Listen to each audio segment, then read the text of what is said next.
نحمده ونصلي على رسوله الكريم اما بعد فاعوذ بالله من الشيطان الرجيم بسم الله الرحمن الرحيم رب اشرح لي صدري ويسر لي امري واحلل عقدة من لساني يفقهوا قولي. سورة الفاتحہ. بسم اللہ الرحمن الرحیم. الحمد للہ رب العالمین الرحمن الرحیم مالک یوم الدین ایاک نعبد و ایاک نستعین اہدنا الصراط المستقیم صراط الذین انعمت علیہم غیر المغضوب علیہم ولا الضالین آمین.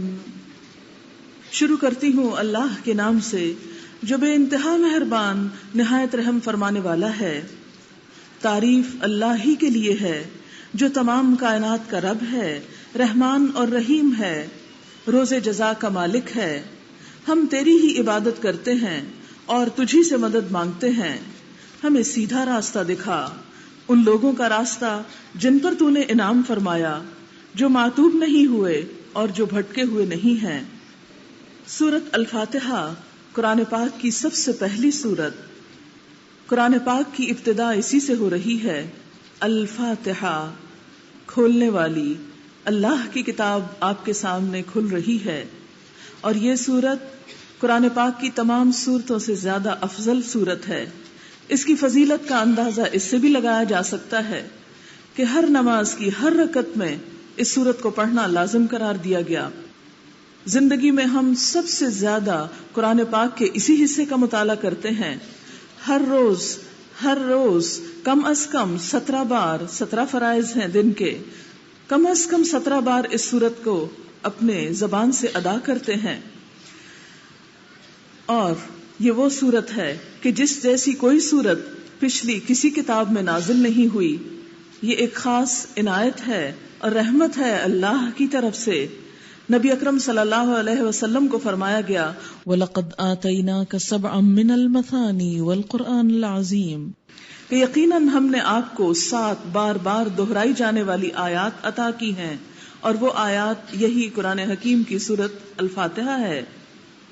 اس کی ابتدا الحمدللہ سے ہوتی ہے. الحمدللہ، سب تعریف اللہ کے لیے.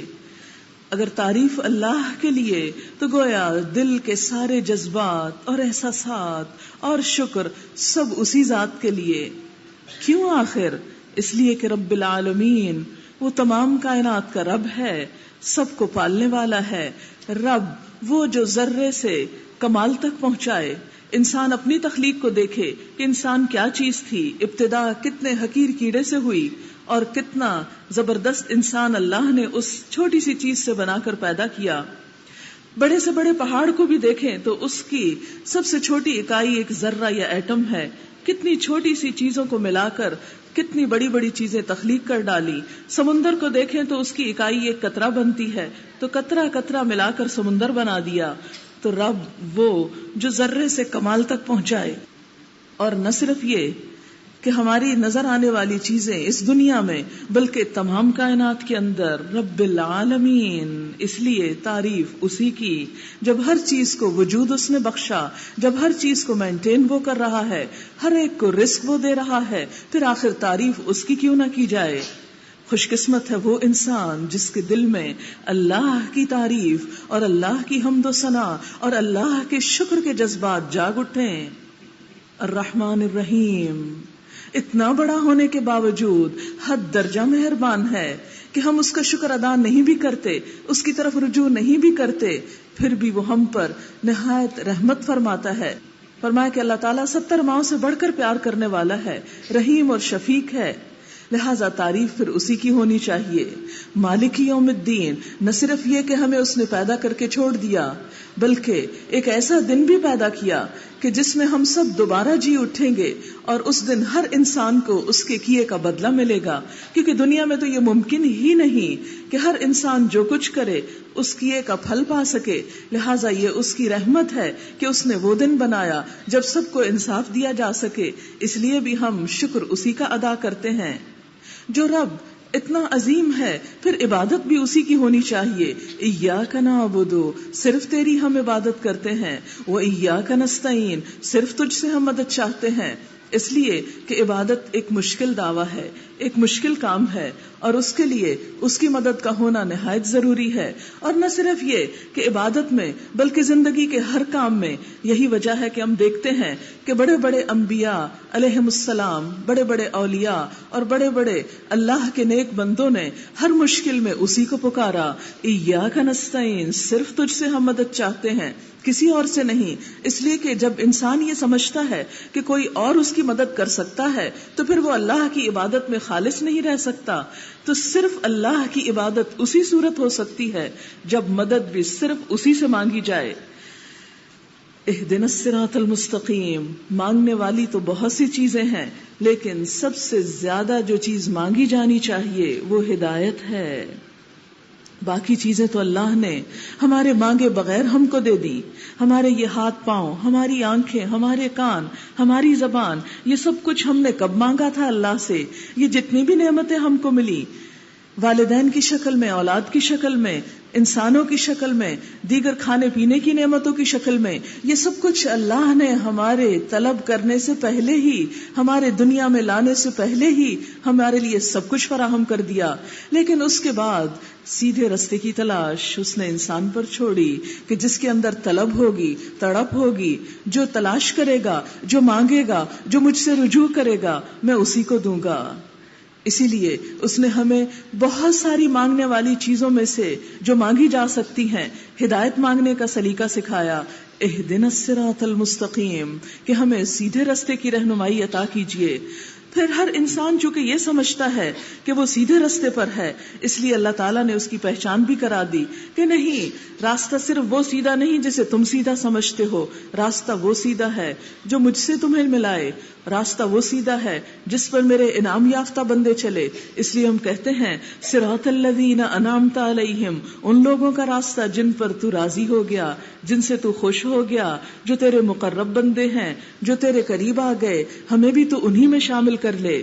غیر المغضوب علیہم، ان لوگوں کا راستہ نہیں چاہیے جن سے تو غضبناک ہوا، جن پر تو ناراض ہوا، اور اس سے مراد یہود ہیں. ولا الضالین، اور نہ بھٹکنے والوں کا راستہ چاہیے. اس لیے کہ کوئی انسان خواہ کتنی بھی جاں فشانی کے ساتھ کسی راستے پہ چلا جا رہا ہو، کتنی بھی محنت کر رہا ہو، کتنا بھی سرمایہ خرچ کر رہا ہو، لیکن اگر وہ راستہ منزل تک نہیں لے کر جاتا تو اس کی تمام انرجی، اس کا مال، اس کی کوشش، سب کچھ ضائع ہو کر رہ جائے گا.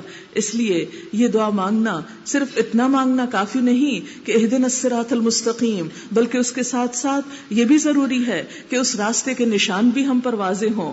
اور راستہ دیکھنے کے لیے پھر انسانوں کا ذکر کیا گیا کہ راستہ تو اللہ دکھاتا ہے، اور اللہ نے اس کے لیے اپنے بندوں کو مبعوث کیا، انبیاء علیہم السلام کو. پھر انبیاء کے وارث علماء ہوئے. تو راستے پر چلنے کے لیے ان کے ساتھ تعلق قائم کرو اور ان لوگوں کی تلاش میں رہو جن پر اللہ نے انعام فرمایا، اور ان میں سب سے بڑھ کر انبیاء علیہم السلام ہیں. پھر اس کے بعد صحابہ کرام رضوان اللہ علیہم اجمعین ہیں جن کے بارے میں قرآن پاک میں 2 بار فرمایا گیا رضی اللہ عنہم، اللہ ان سے راضی ہو گیا، ورضوا عنہ، اور وہ اللہ سے راضی ہو گئے.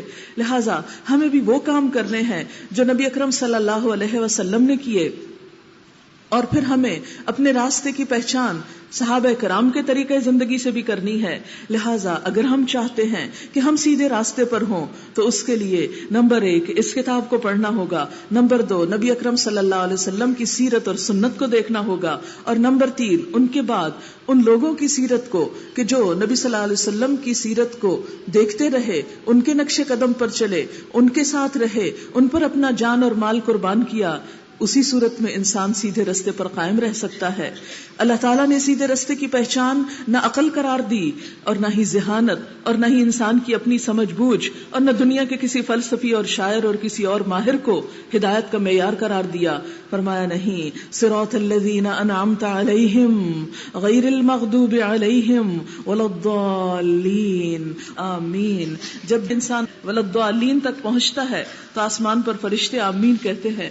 تو انسانوں میں سے جو شخص آمین کہتا ہے اس دعا کے بعد، اور ان کی آمین فرشتوں کی آمین کے برابر ہو جاتی ہے، اس سے موافقت کرتی ہے، تو وہ دعا قبول ہو جاتی ہے. لہذا کبھی بھی آمین کہنے میں غفلت نہیں برتنی چاہیے.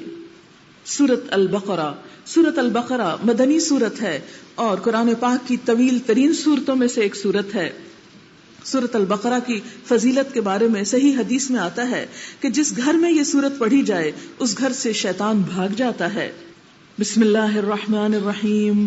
الف لام میم ذالک الکتاب لا ریب فیہ ھدی للمتقین الذین یؤمنون بالغیب ویقیمون الصلاة ومما رزقناہم ینفقون والذین یؤمنون بما انزل الیک وما انزل من قبلک وبالآخرۃ ھم یوقنون اولئک علی ھدی من ربہم واولئک ھم المفلحون. الف لام میم حروف مقطعات. یہ ایک انوکھا سا انداز لوگوں کی توجہ کو قرآن کی طرف مبذول کرنے کے لیے ایک ایک حرف الگ کر کے الف لام میم تاکہ لوگ ہوشیار ہو جائیں. انہیں اللہ کا ایک پیغام پہنچایا جا رہا ہے, اسے توجہ سے سنیں, اس پر غور کریں. کیا ہے پیغام؟ ذالک الکتاب, یہ کتاب جو تمہارے ہاتھوں میں ہے, جس کو پڑھنے جا رہے ہو, جس کی آج ابتدا کر رہے ہو, یہ کیا چیز ہے؟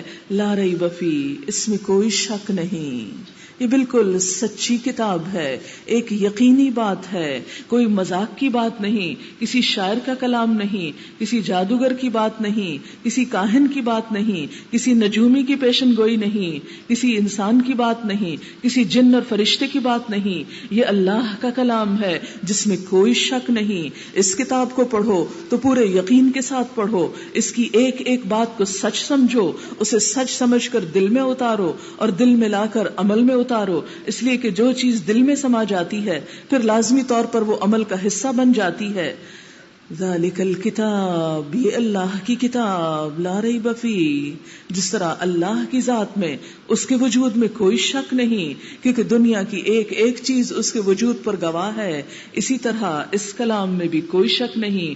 دنیا کی واحد کتاب جو اپنا انٹروڈکشن ان الفاظ میں کروا رہی ہے کہ یہ بات اور یہ کتاب, اس میں کوئی شک نہیں, پورے یقین سے لے لو, بے خوف و خطر ہو کر لے لو, اسے ہر قیمت پر لے لو اور اس کے بارے میں کوئی غفلت نہ برتو. لا ریب فیہ, اس میں کوئی شک نہیں. کیوں آئی ہے؟ کیا مقصد ہے اس کے آنے کا؟ ھدی للمتقین, متقی لوگوں کو ہدایت دینے کے لیے آئی ہے, راہ دکھانے کے لیے آئی ہے. متقی کون؟ وہ جو اپنی ہر نماز میں دعا مانگتے ہیں اہدنا الصراط المستقیم, کہ ہمیں سیدھا راستہ دکھا. جو سیدھے راستے کی تلاش میں ہو, جو تڑپتا ہو, جو مانگتا ہو, اللہ نے اس کی پکار سنی اور اس کے لیے اس کتاب کو کھول دیا. ھدی للمتقین, ہدایت ہے متقی لوگوں کے لیے, لیکن یہ ہدایت انہی کو دے گی جن کے دل میں اللہ کی محبت ہوگی. تقویٰ, بچنا, بچنے والے جو گناہوں سے بچنا چاہتے ہوں, یہ ان کو ہدایت دے گی. تقویٰ, اللہ کی محبت, اللہ کے احساس اور شعور کا نام, جس میں اللہ کا وجود ہر جگہ انسان کو محسوس ہونے لگے. ایسے معیار پر پہنچنے کے بعد کہ جس شخص کو اللہ کی تلاش ہو جائے, جس کے دل میں اس کی محبت سما جائے, پھر اس کے لیے یہ نسخہ ہے کہ اس کتاب کو پڑھے. دنیا میں بہت سے لوگ, بہت سے مذاہب کو ماننے والے اللہ کی محبت کے بڑے دعوے کرتے ہیں, لیکن انہیں معلوم نہیں کہ اس محبت کے آ جانے کے بعد پھر جانا کس طرف چاہیے. اللہ کی محبت صرف خالی خلی نعرے یا دعوے کا نام نہیں, وہ ایک طریقہ زندگی ہے, اور وہ طریقہ زندگی اس کتاب کے ذریعے معلوم ہوتا ہے. ھدی للمتقین, اللہ سے محبت کرنے والے اس کتاب کے ذریعے اپنا راستہ تلاش کریں, یہ راہ دکھائے گی. لہذا اگر ہم واقعی سچے دل سے ہدایت چاہتے ہوں, صرف زبان سے دہراتے نہ ہوں, عمل سے ہمارا اس کی طرف رجوع ہو, تو پھر ضروری ہے کہ اس کتاب کو ہم اٹھا لیں, اسے مضبوطی سے تھام لیں, اسے اپنے دل کی بہار بنائیں, اسے اپنے سینے کا نور بنائیں اور اس سے اپنی زندگی میں رہنمائی حاصل کریں. کون ہوتے ہیں متقین؟ جن کو یہ کتاب رہنمائی دیتی ہے. الذین یؤمنون بالغیب, وہ جو غیب کو مانتے ہیں. غیب, انسان کی حیثیت بڑی کمزور حیثیت ہے, اس کی نگاہ بڑی محدود ہے, اس کی سماعت بڑی محدود ہے, اس کی آواز بہت محدود ہے. اسے اپنے ان حواس پر بھروسہ کرتے ہوئے حقیقت تک پہنچنے میں مدد نہیں ملتی. انسان اگر دیکھنا چاہے ایک خاص فاصلے کے بعد اس کی نگاہ کام نہیں کرتی، لہٰذا وہ اس کے پیچھے دیکھ نہیں سکتا.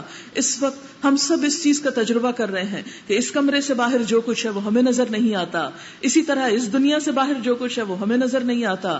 لیکن اس کمرے کے باہر جو کچھ ہے اگر نظر نہیں آتا تو اس کا یہ مطلب نہیں کہ ان چیزوں کا وجود ختم ہو گیا. وہ تمام چیزیں موجود ہیں، ہم کو نظر نہیں آتی. لیکن وہ لوگ جو کہیں اور ہیں، جو باہر ہیں اس کے، یا کہیں اونچی جگہ پر ہیں، وہ ہمیں بھی دیکھ سکتے ہیں اور اس کے آس پاس بھی دیکھ سکتے ہیں. اس لیے ہدایت حاصل کرنے کے لیے سب سے پہلی شرط یہ ہے کہ غیب کو مانا جائے، ان باتوں کو جو انبیاء علیہ السلام کو دکھائی گئیں لیکن ہمیں نہیں دکھائی گئیں، ان پر اعتماد کرتے ہوئے جو کچھ ان سین ہے، جو پردے کے پیچھے ہے، خواہ وہ اللہ کی ذات ہو، خواہ وہ جنت اور جہنم ہو، خواہ وہ فرشتے ہوں، خواہ وہ وحی کا آنا ہو، ان سب چیزوں کو ماننا ضروری ہوگا، جبھی ہدایت ملے گی. الذین یؤمنون بالغیب ویقیمون الصلاۃ، اور وہ جو صرف مان کر نہ رہ جائیں بلکہ عمل شروع کر دیں، اور عمل میں سب سے پہلا عمل نماز ہے. اگر کوئی شخص 5 وقت اللہ کے بلاوے پر، اللہ کی پکار پہ حاضر نہیں ہوتا تو پھر وہ اپنے دعوے میں، اپنے اظہار محبت میں اللہ کے ساتھ کھوکھلا ہے، وہ جھوٹا ہے. اس لیے کہ محبت تو عمل کا نام ہے، محبت تو کچھ کرنے کا سبق سکھاتی ہے، اور کرنے میں سب سے پہلا عمل کہ اللہ کی جب تعریف کرو تو کچھ ایکشنز بھی کرو. نماز دراصل کیا ہے؟ اللہ کی حمد و ثنا، اس سے دعا، اس سے تعلق، اس کا ذکر. تو یہ ذکر ہم یہاں کرسی پہ بیٹھ کے بھی کر سکتے تھے، لیکن اس نے کیا کہا؟ نہیں، جیسے کہتا ہوں ویسے کر کے دکھاؤ.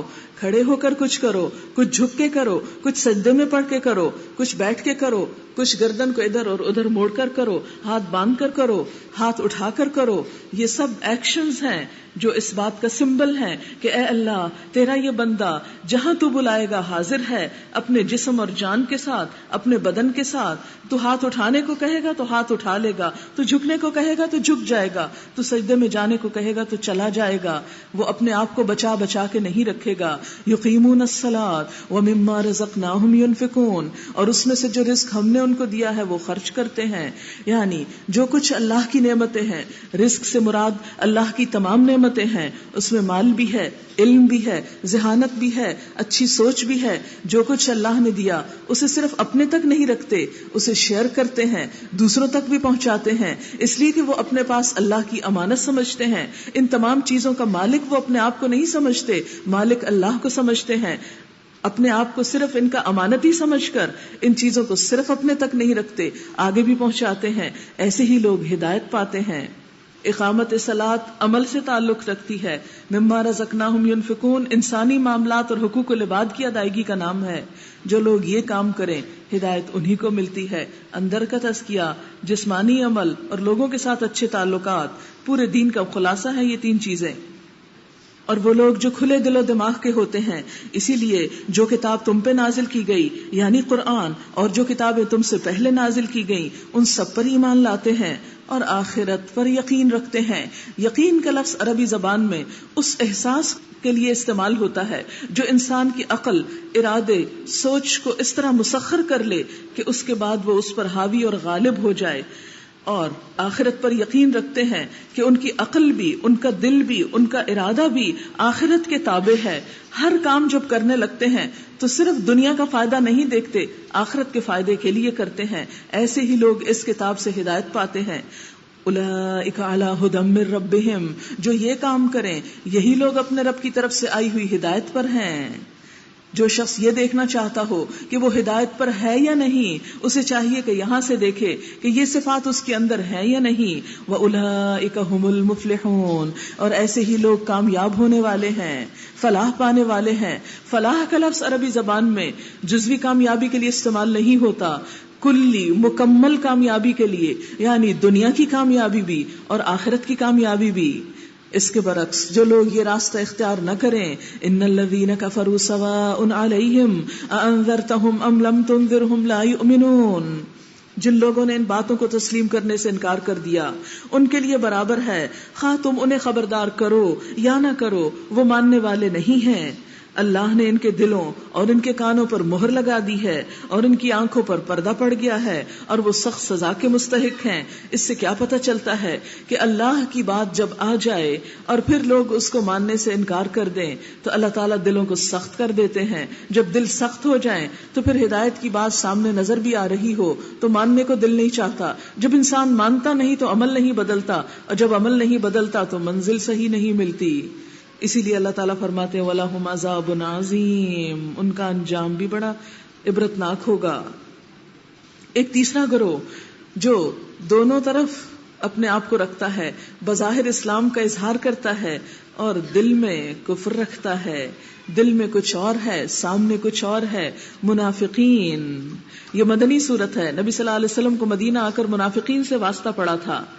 منافق اس چوہے کو کہتے ہیں جس کے بل کے دو سوراخ ہوں, ایک طرف سے جاتا ہے اور دوسری طرف سے نکل جاتا ہے. یعنی جب اپنے گھر کے اندر ہوتا ہے اور ایک سوراخ سے خطرے کو بھانپتا ہے, سانپ یا کوئی ایسی مخلوق کو آتے دیکھتا ہے تو فوراً دوسری طرف سے نکل کر اپنی جان بچا جاتا ہے. تو منافق ایسا انسان جو صرف اپنے مفادات اور صرف اغراض کا بندہ ہے, جو صرف اپنا فائدہ دیکھتا ہے اور فائدہ بھی صرف دنیا کا دیکھتا ہے, آخرت کو بھول کے کام کرتا ہے. تو یہاں فرمایا گیا بعض لوگ ایسے بھی ہیں جو کہتے ہیں ہم اللہ پر اور آخرت کے دن پر ایمان لائے ہیں, حالانکہ در حقیقت وہ مومن نہیں ہیں, دل سے نہیں مانتے, بس اوپر اوپر سے اظہار کرتے ہیں. کیوں؟ اس لیے کہ مدینہ میں مسلمانوں کو اب غنیمت حاصل ہونے لگی تھی. جنگ بدر میں ہی کئی قیدی ہاتھ آ گئے تھے, مال غنیمت ہاتھ آیا. اب منافق جو تھے ان کا دل للچایا کہ ہم کسی طرح مسلمانوں کو بھی خوش کر لیں کہ ان سے بھی فائدے بٹور لیں, اور دوسری طرف کفر کو ہم نہیں چھوڑ سکتے کیونکہ اسی پر تو ہماری زندگی کی من موجی کا انحصار ہے. لہٰذا وہ دل سے کافر تھے, اوپر سے مسلمان اپنے آپ کو ظاہر کرتے تھے. آج کے دور میں مسلمانوں کے اندر ایسا نفاق تو نہیں ہے, لیکن مسلمانوں کی زندگی کے ویسے دو روپ بن چکے ہیں, نظر کچھ آتے ہیں اندر سے کچھ اور ہوتے ہیں. اور نہ صرف یہ کہ دین کے معاملے میں بلکہ دنیا کے معاملے میں بھی دو رخی پالیسی, کسی سے ملا تو اس کو کچھ کہا, کسی اور سے ملا تو اس کو کچھ کہا. یہ بدترین مخلوق ہیں. حدیث میں آتا ہے کہ قیامت کے دن سب سے بدترین انسان وہ ہوگا جو دو چہروں والا ہوگا, کہ ایک طرف آ کے کچھ کہتا ہے, دوسری طرف جا کر کچھ کہتا ہے. ایسے لوگوں کے بارے میں فرمایا کہ وہ حقیقت میں مومن نہیں ہیں, وہ اللہ اور ایمان لانے والوں کے ساتھ دھوکہ بازی کر رہے ہیں, مگر دراصل وہ خود اپنے آپ کو دھوکے میں ڈال رہے ہیں اور انہیں اس کا شعور بھی نہیں. ان کے دلوں میں ایک بیماری ہے جسے اللہ نے اور زیادہ بڑھا دیا. یہ بیماری دنیا کی محبت کی بیماری تھی. ہر وہ شخص جس کے دل میں دنیا کی محبت ہوتی ہے وہ خود بخود منافقت کی طرف چلتا چلا جاتا ہے. وہ محبت جتنی گہری ہوتی ہے منافقت اتنی پکی ہوتی چلی جاتی ہے. پھر فرمایا کہ ان کے دلوں میں ایک بیماری ہے جسے اللہ نے اور بڑھا دیا, اور جو جھوٹ وہ بولتے ہیں اس کی پاداش میں ان کے لیے دردناک سزا ہے. جب کبھی ان سے کہا گیا زمین میں فساد نہ کرو تو انہوں نے یہی کہا کہ ہم تو اصلاح کرنے والے ہیں. خبردار, حقیقت میں یہی لوگ مفسد ہیں مگر انہیں شعور نہیں. یعنی اصلاح کے نام سے, خیر اور بھلائی کے نام سے بڑے بڑے پروگرام دکھاتے ہیں اور بڑے بڑے نعرے لگاتے ہیں, لیکن حقیقت میں اندر خانے فساد پھیلا رہے ہیں, انسانوں کے لیے نقصان دہ ہیں. اور آج کے دور میں ایسی بہت سی چیزیں آپ کو نظر آئیں گی کہ جس میں بظاہر لوگوں کا موٹو کیا ہے, انسانیت کی خدمت اور ہمدردی, لیکن اندر سے انسانیت ہی کے دشمن ہیں. اور اس میں مغربی اقوام کا کردار جو ہے وہ آپ کے سامنے ہے. حقیقت میں یہی لوگ مفسد ہیں مگر انہیں شعور نہیں. اور جب ان سے کہا گیا کہ جس طرح دوسرے لوگ ایمان لائے ہیں اسی طرح تم بھی ایمان لاؤ, تو انہوں نے یہی جواب دیا کیا ہم بے وقوفوں کی طرح ایمان لائیں. یعنی سچے اور مخلص اہل ایمان ان کو بے وقوف نظر آتے ہیں.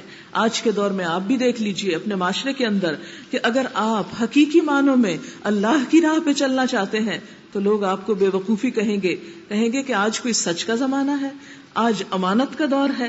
یعنی اچھی ویلیوز جو ہیں وہ ان کے نزدیک ایک بیکار اور ایک حماقت کی بات ہو کر رہ گئی ہے. خبردار, حقیقت میں یہ خود بے وقوف ہیں مگر یہ نہیں جانتے. جب یہ اہل ایمان سے ملتے ہیں تو کہتے ہیں ہم ایمان لائے, اور جب علیحدگی میں اپنے شیطانوں سے ملتے ہیں تو کہتے ہیں اصل میں تو ہم تمہارے ساتھ ہیں, اور ان لوگوں سے محض مذاق کر رہے ہیں.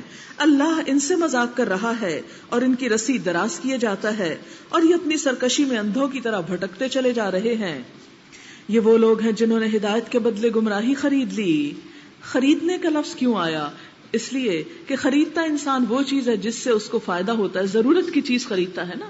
آپ کو بھوک لگی ہے، کھانا خریدتے ہیں، کپڑا چاہتے ہیں، کپڑا خریدتے ہیں. خریدتا انسان وہ ہے جس سے کچھ فائدہ ملے. دنیا کی گمراہی اور دنیا انہوں نے لینا چاہی یہ سمجھ کر کہ اس سے بڑا فائدہ ہے اور اس کے بدلے میں آخرت بیچ ڈالی، اس لیے اللہ تعالیٰ اس کو تجارت قرار دیتے ہیں. فرمایا یہ وہ لوگ ہیں جنہوں نے ہدایت کے بدلے گمراہی خرید لی، مگر یہ سودا ان کے لیے نفع بخش نہیں اور یہ ہرگز صحیح راستے پر نہیں. ان کی مثال ایسی ہے جیسے ایک شخص نے آگ روشن کی اور جب اس نے سارے ماحول کو روشن کر دیا تو اللہ نے ان کا نور بصارت سلب کر لیا اور انہیں اس حال میں چھوڑ دیا کہ تاریکیوں میں انہیں کچھ نظر نہیں آتا. یہ بہرے ہیں، گنگے ہیں، اندھے ہیں، یہ اب نہ پلٹیں گے. اس مثال سے مراد کیا کہ نبی صلی اللہ علیہ وسلم جب دنیا میں تشریف لائے، اسلام کا نور جگمگایا تو انہوں نے آپ صلی اللہ علیہ وسلم کی دشمنی مول لی، آپ کی مخالفت کی، جس کا نتیجہ یہ ہوا کہ اللہ نے ان سے توفیق ہدایت چھین لی. اس لیے کہ جو نبی صلی اللہ علیہ وسلم سے دشمنی رکھتا ہے اور جو آپ کا مذاق اڑاتا ہے اور جو آپ کی توہین کرتا ہے وہ کبھی بھی راہ ہدایت پا نہیں سکتا. یا پھر ان کی مثال یوں سمجھو کہ آسمان سے زور کی بارش ہو رہی ہے. یہ بارش کیا ہے؟ اسلام، اور اس کے ساتھ اندھیری گھٹا اور کڑک اور چمک بھی ہے، اسلام کے ساتھ آنے والی مشکلات. یہ بجلی کے کڑاکے سن کر اپنی جانوں کے خوف سے کانوں میں انگلیاں ٹھونس لیتے ہیں، یعنی اسلام کے ساتھ آنے والی مشکلات کو برداشت کرنے کی بجائے آنکھیں بند کر لیتے ہیں اور سمجھتے ہیں کہ گویا انہوں نے کچھ جانا ہی نہیں، سنا ہی نہیں. اور اللہ ان منکرین حق کو ہر طرف سے گھیرے میں لیے ہوئے ہے. چمک سے ان کی حالت یہ ہو رہی ہے کہ گویا قریب بجلی ان کی بصارت اچک لے جائے گی. جب ذرا کچھ روشنی انہیں محسوس ہوتی ہے تو کچھ دور چل لیتے ہیں، یعنی اسلام میں جب ان کا کوئی فائدے کی بات ہوتی ہے تو اس کو لے لیتے ہیں، اور جہاں اسلام کے لیے کوئی قربانی کا وقت آتا ہے تو پیچھے ہٹ جاتے ہیں. جب ان پر اندھیرا چھا جاتا ہے تو کھڑے ہو جاتے ہیں. اللہ چاہتا تو ان کی سماعت اور بصارت بالکل ہی سلب کر لیتا، یقیناً وہ ہر چیز پر قادر ہے. یہاں سے آپ اندازہ لگائیں، آپ دیکھیں کہ قرآن جو ہے یہ ہم سب کے لیے ہے اور اس میں ہمیں اپنے آپ کو دیکھنا ہے. قرآن ایک آئینہ ہے جو ہم کو دکھاتا ہے کہ ہم کہاں کھڑے ہیں، ہم کیسے لگ رہے ہیں، ہمارا طرز عمل کیا ہے. تو یہاں پر آپ دیکھیے کہ منافقین کی جب یہ بات کی گئی کہ وہ جب روشنی ہوتی ہے تو چل پڑتے ہیں، اندھیرا ہوتا ہے تو کھڑے ہو جاتے ہیں. ہم میں سے ہر ایک اپنے آپ سے پوچھے کہ ہمارا اسلام کے ساتھ کیا رویہ ہے. کیا ہم ہر حال میں، خوشی ہو یا غم، آسانی ہو یا مشکل، کیا ہر حال میں ہم اللہ کی بات مانتے ہیں، ماننا چاہتے ہیں؟ اگر نہیں تو پھر ہم کیا کر رہے ہیں؟ کیا دین صرف دنیاوی فائدے حاصل کرنے کی چیز ہے، یا دین صرف اچھے وقت کی دوستی ہے اس کے ساتھ، اور جب کوئی دین پر مشکل آئے یا اس کے لیے کوئی قربانی کرنی پڑے تو ہم منہ موڑ کر چلے جائیں؟ کیا یہی دین کا پیغام ہے؟ نہیں، یہ تو ایک منافقانہ روش ہے. ہم میں سے ہر شخص اپنے آپ کو پرکھے کہ کہیں وہ اس غلطی کا ارتکاب تو نہیں کر رہا. اب یہاں پر 3 گروہوں کا ذکر کر دیا گیا کہ 3 طرح کے لوگ ہیں، اور 3 طرح کے لوگوں میں پہلے متقی جن کو اللہ سے محبت ہے، ہدایت ان کو ملے گی. دوسرے انکار کرنے والے کہ جو بات سامنے آئے تو نہ مان کر دیں، ایسے لوگوں کو ہدایت نہیں ملتی. تیسرے منافقین جو ظاہر کچھ ہے باطن کچھ ہے، صرف فائدے کے لیے اسلام کی طرف آنا چاہتے ہیں اور جہاں اسلام قربانی مانگتا ہے وہاں سے چلے جاتے ہیں. تو یہ منافقین بھی ایسا گروہ ہے کہ جس کو ہدایت نہیں مل سکتی. پوری دنیا کے انسانوں کو ان 3 کیٹیگریز میں بانٹنے کے بعد اب اللہ تعالیٰ تمام انسانیت کو مخاطب کر رہے ہیں. یا ایھا الناس، اے لوگو، گویا قرآن کا پیغام ساری دنیا کے لیے ہے، یہ قرآن سب کے لیے ہے. یا ایھا الناس، اے لوگو، کیا کرو لوگو، اعبدوا ربکم، اپنے رب کی عبادت کرو. کیوں؟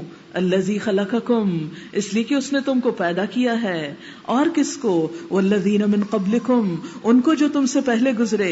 کیوں کرو عبادت؟ لعلکم تتقون، تاکہ تم بچ سکو، دنیا میں برے انجام سے بچ سکو، آخرت کی سزا سے بچ سکو، اور تاکہ تمہارے اندر تقوی پیدا ہو. عبادت کا اصل مقصد کیا ہے؟ کہ انسان اللہ سے جڑ جائے، اللہ سے تعلق پیدا ہو جائے اور بیچ میں کوئی اور چیز حائل نہ رہے. انسان اللہ کی خاطر اپنا جان، اپنا مال، اپنا وقت، سب کچھ قربان کرنا جان لے. اس سے فائدہ کیا ہوگا؟ اس لیے کہ یہ اللہ کے ساتھ ایک سودا ہو جاتا ہے، اور جو اللہ سے سودا کر لیتا ہے اللہ کو اپنا آپ دے دیتا ہے، پھر اللہ تعالیٰ اس سودے کی ناقدری نہیں کرتا. آپ دیکھیں کہ جب آپ کوئی چیز انتہائی محفوظ جگہ پہ رکھ لیتے ہیں تو بالکل مطمئن ہو جاتے ہیں، بے فکر ہو جاتے ہیں، اب اس کو کوئی نقصان نہیں.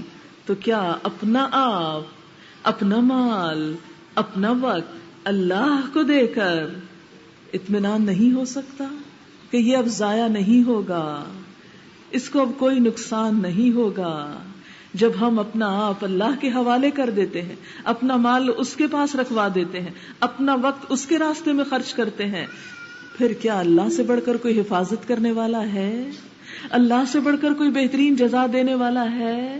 اللہ سے بڑھ کر کوئی بادشاہ ہے؟ نہیں. لہذا کوئی بھی چیز، مثلا یہاں آنے کے لیے یہ وقت جو آپ اللہ کو دے رہے ہیں، وہ مال جو یہاں آنے کے لیے خرچ کیا، وہ دماغ جو آپ اللہ کے راستے میں لگا رہے ہیں، وہ دل جو اللہ کے لیے قربان کر رہے ہیں، یہ سب کچھ اگر نیت خالص ہے اور اس کی خوشی کے لیے ہے تو یاد رکھیے وہ اس کی کبھی ناقدری نہیں کرے گا. وہ انتہائی محفوظ حالت میں اس کو آپ کے اجر اور ثواب کے لیے سنبھال کر رکھے گا. ایسی جزا دے گا جیسی جزا دنیا میں کوئی کسی کو دے سکتا نہیں. الذی جعل لکم الارض فراشا، اللہ کی عبادت کیوں نہ کرو گے؟ اسی نے تو زمین کو تمہارے لیے بچھونا بنایا. والسماء بناء، آسمان کو چھت بنایا. وانزل من السماء ماء، اور آسمان سے پانی اتارا. فاخرج به من الثمرات رزقا لکم، پھر آسمان سے تمہارے لیے جو بارش اتاری اس کے ذریعے تمہارے لیے زمین سے رزق کے طور پر پھل نکالے. فلا تجعلوا للہ اندادا، تو اللہ کے ساتھ کسی کو شریک نہ کرنا. کوئی اور چیز، ند کہتے ہیں اللہ کا شریک، خواہ انسان کا نفس ہو، خواہ لوگ ہو، معاشرہ ہو، ماحول ہو، عقل ہو، علم ہو، خواہ دنیا کی کوئی اور چیز ہو، خواہ وہ پتھر اور لکڑی اور لوہے کے بنے ہوئے بت ہوں. نہیں، جہاں اللہ کی بات، جہاں اللہ کا وقت، جو اللہ کا مال، اس میں کوئی اور شریک نہیں. وَأَنْتُمْ تَعْلَمُونَ، اور تم جانتے ہو کہ اللہ ہی زیادہ حقدار ہے ہماری ان تمام چیزوں کا، کیونکہ دی بھی تو اسی نے تھی. اگر ہم اس کو دے رہے ہیں تو کوئی احسان نہیں کر رہے، اس کی نعمتوں کے شکرانے کے طور پر خود اپنی خوشی سے اس کی طرف رجوع کر رہے ہیں. وَإِن كُنتُمْ فِي رَيْبٍ مِّمَّا نَزَّلْنَا عَلَىٰ عَبْدِنَا فَأْتُوا بِسُورَةٍ مِّن مِّثْلِهِ. اور پھر قرآن کی طرف توجہ دلائی. یہ کتاب جو پڑھنے کو آ رہے ہو لا ریب فیہ، اس میں شک نہیں، اور اگر کسی کے دل میں شک ہو تو وہ اس جیسی ایک صورت بنا لائے. اور اگر تمہیں اس بات میں شک ہے کہ یہ کتاب جو ہم نے اپنے بندے پر اتاری ہے یہ ہماری ہے یا نہیں، تو اس کی مانند ایک ہی صورت بنا لاؤ. اپنے سارے ہم نواؤں کو بلا لو، ایک اللہ کو چھوڑ کر باقی جس جس کی چاہو مدد لے لو. اگر تم سچے ہو تو یہ کام کر کے دکھاؤ. لیکن اگر تم نے ایسا نہ کیا اور یقیناً کبھی نہیں کر سکتے تو ڈرو اس آگ سے جس کا ایندھن انسان اور پتھر بنے گے، جو مہیا کی گئی ہے منکرین حق کے لیے. یہاں تمام انسانیت کو عبادت کا پیغام دیا گیا اور پھر اینڈ میں بتا دیا گیا کہ کیا کرو، عبادت کے لیے اس کتاب کو چنو، اس کو پڑھو، اس کو سمجھو. اور اگر انکار کرتے ہو تو یاد رکھو پھر آگ تمہارا ٹھکانہ ہے جہاں تمہارے جسم جلیں گے. آپ کو معلوم ہے ہماری ساری ہڈیاں کس سے بنی ہیں؟ کیلشیم. اس کے علاوہ جسم میں اور کیا ہے؟ فاسفورس. آپ کو پتا ہے دیا سلائی کے اوپر کیا لگا ہوتا ہے؟ فاسفورس لگی ہے. اور جب وہ جلتی ہے کیسے شعلے نکلتے ہیں، اور کیلشیم بھی جلتی. تو یہ انسانوں کو کہا گیا کہ وہ جلیں گے، ان سے شعلے نکلیں گے. آپ خود سوچیں پھر وہ حال کیا ہوگا جہنم کا. اور اے پیغمبر، جو لوگ اس کتاب پر ایمان لے آئیں اور اس کے مطابق اپنے عمل درست کر لیں تو انہیں خوشخبری دے دو کہ ان کے لیے ایسے باغ ہیں جن کے نیچے نہریں بہتی ہوں گی. ان باغوں کے پھل دنیا کے پھلوں سے ملتے جلتے ہوں گے، کیونکہ انسان ان پھلوں کو کھانے کا عادی ہے. آپ دیکھیں کسی نئے ملک میں جاتے ہیں، مثلا میں یہاں آئی تو مجھے کسی نے کہا یہاں شریفہ ہوتا ہے، تو میں نے کہا وہ کیا ہوتا ہے؟ تو میرے لیے بڑی حیرت کی بات تھی. شریفہ کیا ہوتا ہے؟ میں نے تو کبھی دیکھا نہیں، کھایا نہیں، چکھا نہیں، مجھے نہیں معلوم. تو میں یہ سوچ رہی تھی جب اس کو پڑھ کے کہ کیوں اللہ تعالیٰ فرماتے کہ جنت کے پھل دنیا کے پھلوں سے ملتے ہوں گے، کہ وہاں کے حیران پریشان نہ ہو کہ یہ کھائیں یا نہ کھائیں، یہ کیا چیز ہے اور اس کا کیا ذائقہ ہے. ہر نئی چیز کا ٹیسٹ انسان کے لیے ایک انوکھی چیز ہوتی ہے. لیکن جنت کے پھل وہ مانوس ہوں گے، تمہارے دیکھے بھالے ہوں گے، لیکن مزے میں بہت اعلیٰ درجے کے ہوں گے، کھٹے یا کسیلے نہیں ہوں گے. جب کوئی پھل انہیں کھانے کو دیا جائے گا تو وہ کہیں گے کہ ایسے ہی پھل اس سے پہلے دنیا میں ہم کو دیے جاتے تھے.